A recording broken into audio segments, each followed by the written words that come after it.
So ఎక్కువగా ఈ BP fluctuations అయినప్పుడు కూడా ఎక్కువ అప్ అండ్ డౌన్ అవుతున్నప్పుడు కూడా మనకి కార్డియాక్ ఇష్యూస్ వచ్చే ఛాన్సెస్ ఉంటాయి.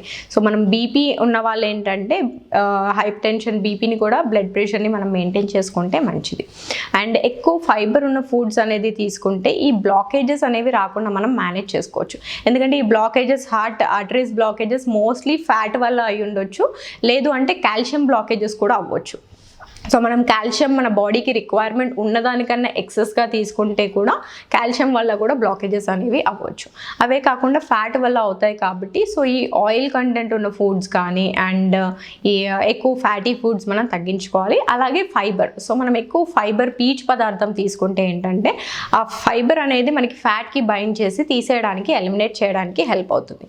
సో ఎక్కువ మట్టుకు ఫైబర్ ఉన్న ఫుడ్స్ అనేది ఇంక్లూడ్ చేసుకుంటే మంచిది. సో మనకి ఫైబర్ ఫుడ్స్ అనేది ఎక్కువగా కూరగాయలు పండ్లలోనే అవైలబుల్ ఉంటుంది కాబట్టి సో ఎక్కువ క్వాంటిటీ ఆఫ్ కూరగాయలు అనేది తీసుకుంటే సరిపోతుంది.